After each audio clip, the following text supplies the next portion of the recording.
तो दो फायदे हैं। एक तो ये है कि आप जो कर रहे हो वो तो कर ही रहे हो, उसके साथ साथ में कुछ और भी कर रहे हो।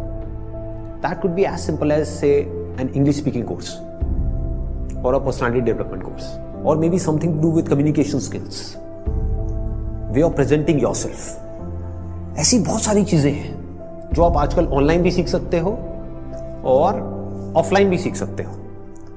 तो हमेशा कोशिश करो, क्योंकि ये चीज मैंने अपनी लाइफ में करी है इसलिए मैं आपको बता रहा हूं कि हमेशा कोशिश करो कि जो भी आप कर रहे हो उसके साथ साथ में कुछ और भी करो। डोंट सिट आइडल, कि खाली बैठ गए ना, और एक बार खाली बैठने की आदत अभी इस एज में पड़ गई तो आगे जाकर के आपसे काम ही नहीं। आप समझ रहे हो? ऐसे बहुत सारे लोग हैं और इंडिया में तो भरे पड़े हैं। गलत टाइम पे खाली बैठने की आदत पड़ गई। अब खाली बैठने की आदत पड़ेगी तो आपको सर्कल कैसे लोगों के साथ में बनेगा? वो लोग जो खाली हैं, वेले हैं। अब वेला आदमी क्या करेगा टाइम को पास करने के लिए? टाइम पास करेगा। टाइम पास कैसे होता है? पत्ते खेलेगा, सट्टा लगाएगा, उल्टे सीधे काम करेगा। राइट? समझ आ रहा है मैं क्या कह रहा हूं? Does it make sense?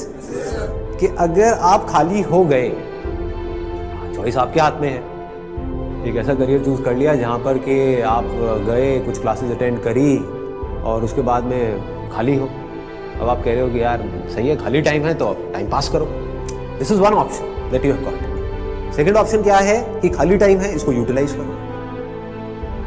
Late me do something to make myself better, not just in terms of education but overall. Most important advice मैं आपको ये दे सकता हूं based upon my understanding and experience कि कभी भी खाली मत रहो, कुछ भी करो।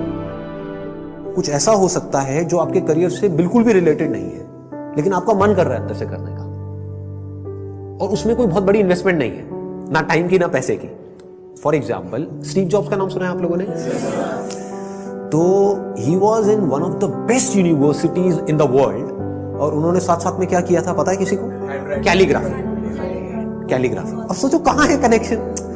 He was not in an art college but he was learning calligraphy. लेकिन आगे जाकर के जब उन्होंने अपने डॉट्स को कनेक्ट किया, इसको बोलते हैं कनेक्टिंग द डॉट्स, तो उनको पता लगा कि इसका बहुत बड़ा हाथ था उसमें। ठीक है? तो ये छोटी छोटी चीजें होती है लाइफ में जो आपकी पर्सनालिटी को एक अलग लेवल पे ले जाती है। चाहे वो कुछ भी हो, मतलब एक आप ये भी कह सकते हो कि दोस्तों के साथ में घूमना ही है तो उसको भी टाइम पास करने के मोटिव से मत घूमो, कुछ सीखने के मोटिव से घूमो। आप समझ गए ना? मतलब कि अगर दोस्तों के साथ में बैठ करके सुट्टा भी मार रहे हो तो वहां पे भी अपना माइंडसेट ये रखो कि यार मैं अपना टाइम पास नहीं कर रहा हूं, टाइम को यूटिलाइज करो। Why not? This is the way of thinking जो आपको बहुत आगे ले जा सकता है लाइफ में। बिकॉज टाइम पास इतना गंदा वर्ड है, दैट मीन्स कि आप डल हो गए। There is nothing like time pass for me in my life. Everything is utilization of time. कुछ भी कर रहे हो, कुछ ना कुछ सीख रहे हो, समझ रहे हो कि मतलब कभी खुद ने ज्यादा पी ली या किसी दोस्तों ने ज्यादा पी ली तो देखो पी करके आदमी कैसी कैसी हरकतें करता है। समझ रहे हो? और उसकी वजह से क्या गड़बड़ होती है, कभी डंडे भी पड़ सकते हैं, कुछ भी हो सकता है। तो उस समय भी उससे भी कुछ ना कुछ सीख लो। कुछ नए दोस्त बनाए हैं अपने कॉलेज में तो वहां पर भी कुछ सीखो। तो आप क्या करोगे? आप सुनोगे उनकी बातों को, आप समझोगे, आप उनसे बात करोगे। और हर आदमी को ऐसे लोग अच्छे लगते हैं जो उनसे बात करें, ना कि अपनी अपनी बोलते रहे, है कि नहीं? मतलब सबको अच्छा लगता है कि वो सुने बैठ कर। ये जो चीजें हैं